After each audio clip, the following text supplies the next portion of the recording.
Hey guys, it's Jen. Welcome back to Joyful Living. Welcome to the first creator update over here on this channel. I told you guys I was going to move creator updates over here.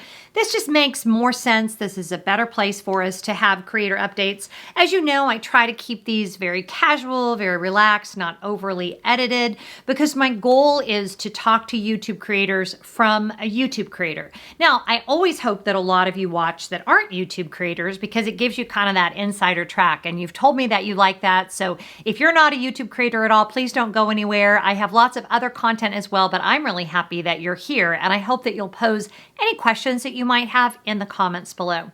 So as you guys know, I always start out these times together talking about numbers. I'm really happy to say that we are just about 9,500 subscribers on the main channel, and we're at about 1,750 on the second channel. So the channel that you're watching this on right now. The growth, I have not been an overnight success, y'all. My growth is just like some months it just is little, some months it's bigger. This last month on the main channel, I think I've gained about 350 subscribers, which is a really solid month for me, about 150 on the secondary channel.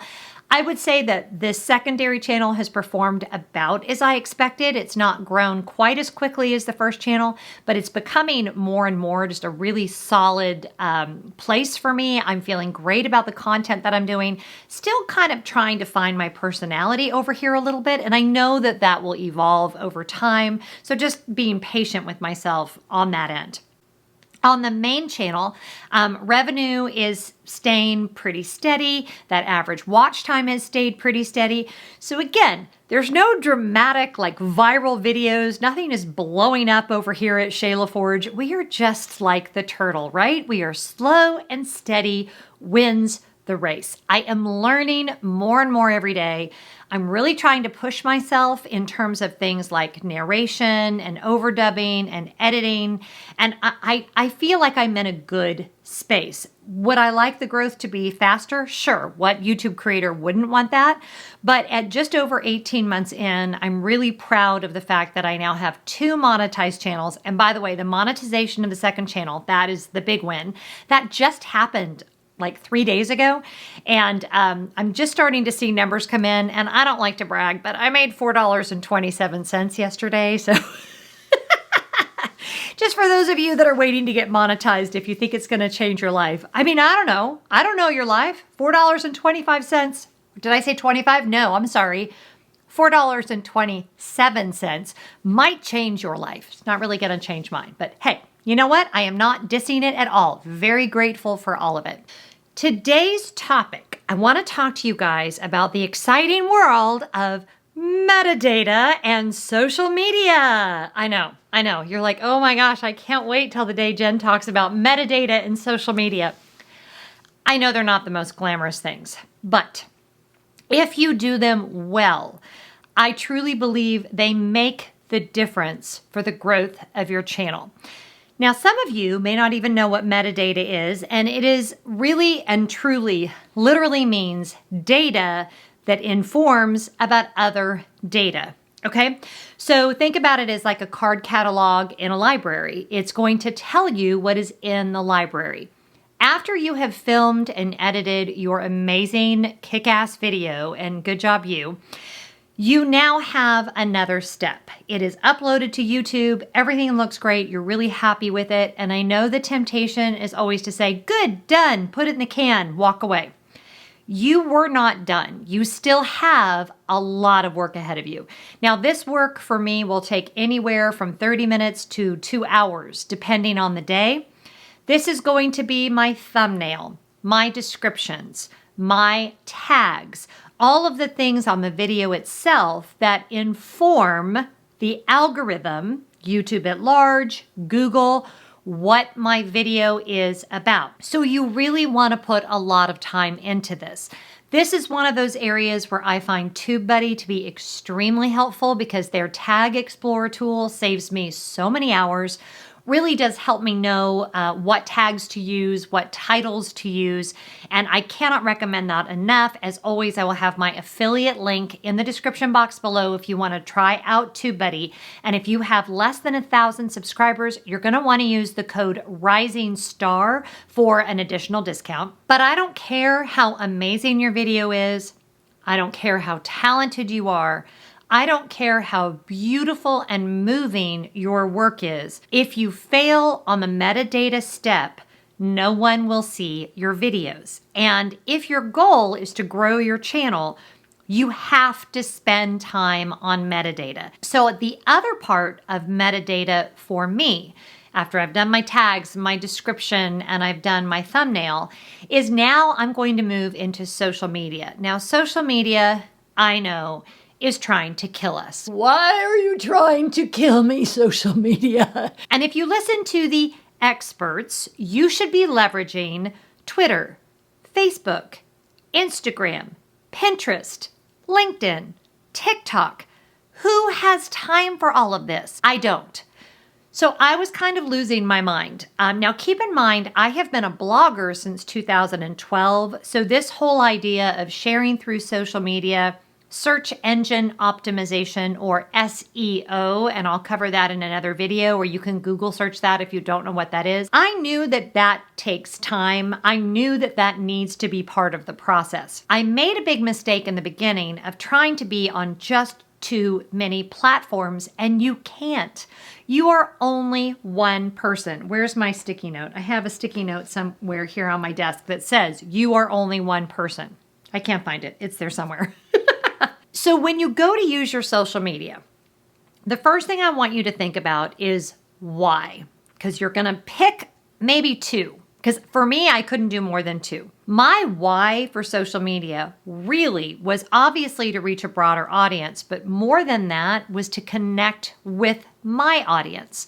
So for me, the two places I found that to be the most effective are Instagram and Twitter. Facebook is kind of a lagging third. Now, Facebook actually is a good driver for me because you can go onto your videos and see how people are getting to you. I just happen to hate Facebook. There's a whole bunch about the company I don't like. I don't like the way they do business. I would get rid of it altogether. However, I do have a lot of my audience over there, so I kind of feel like I'm forced to still use Facebook. But really, Instagram and Twitter are the two that I have decided to invest time and energy into. Now, if all I did was every time I filmed a video, I put a post on Instagram about it and a post on Twitter about it, I don't think I would get a lot of traction over there. I don't think that the algorithms of those two things would really pick me up. I feel like it would not seem super authentic, and I don't think I would be getting a lot of views from those two places.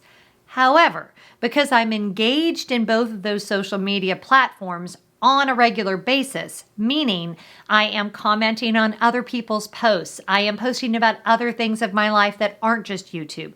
I'm on Twitter chatting with other creators, commenting on other creators' videos, commenting on, just life in general. Therefore, my presence in those two places is a little more glowy.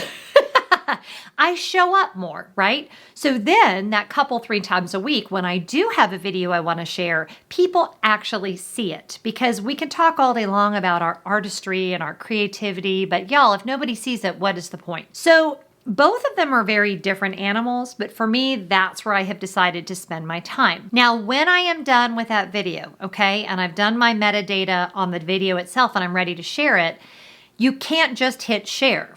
And some of you just went, no, yes. You're going to want to create a post for each individual social media platform that makes sense for that platform. For instance, my thumbnail, I might use the thumbnail straight from the video, but if I do that, Canva has a resize tool. I'm going to want to resize it so that it works for an Instagram post. Or maybe I'm going to just, sometimes I'll screenshot the video on YouTube itself and I'll make that an Instagram story. I'm also going to make sure that I put it in my link tree. Sometimes I'll talk to my audience about the video. But if I'm just sharing and I'm not adding any more personal touch that kind of is the hallmark of my Instagram channel, it does not have the same impact. I would say the same thing about Twitter. If I just share the video, It's like kind of ho-hum. However, if I add a little bit of a paragraph, if I say something funny, because I am funny on Twitter. Those of you that follow me on Twitter know I am funny if I do say so myself. I don't think I'm funny. Anyway, if I just post the link, However, if I post like something cute or funny or silly or whatever, that's going to get a lot more traction on Twitter. The other thing about Twitter is you can't just post on there and walk away. Twitter is a living, breathing community. So if that is going to be one of your social media platforms, guess what? You gotta kind of be on Twitter. You have to be there talking to people. I use it as my water cooler. It's how I talk to other YouTube creators. It's how I talk to a lot of you guys. You have to be commenting on what other people post. Any of the social media platforms, in my opinion, if you just post stuff and walk away, you might as well not do it at all. It's not going to be effective. Now, I don't know what your why is with the different social media platforms. It may be for you that your Instagram why is you want to develop a whole following on Instagram, and as an influencer, you want that to be a revenue stream. If that's what you're doing, you may have a completely different strategy with Instagram. However, for me, both with Instagram and Twitter, all roads lead to the YouTube channel. That is why I am on those different platforms. Well, that's not entirely true about Twitter. I just really like being on Twitter. But if you are in those social media platforms, I think you have to know why are you there and what is your purpose.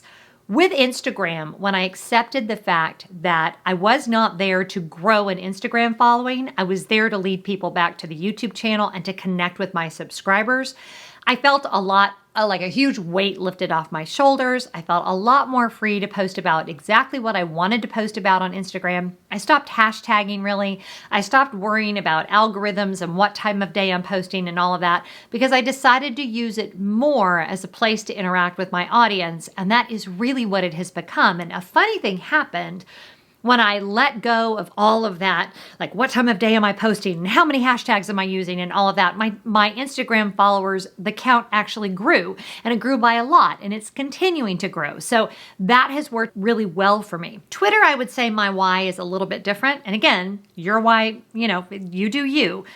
Twitter, my why is to connect really with other creators and my subscribers and to get my content out to a wider audience. But I think if I just used it to try to get my content out without the other and without the give and take of talking to other creators, talking to other people, I just think it would fall flat, and I don't think anybody would take my tweets at face value. I think they would just look at it as white noise, and they really wouldn't read what I was posting. That was a lot of words.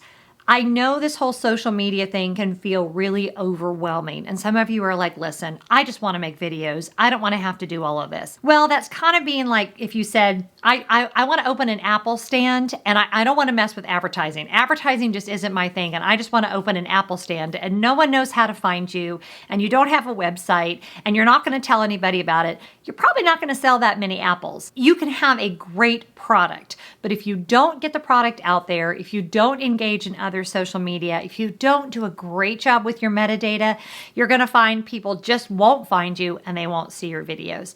I hope this has been encouraging and not discouraging. I hope that you can find time to do all of these things. Maybe for you, it means you're doing fewer videos, but you're able to spend more time on the metadata and the social media so you can actually get more views with fewer videos.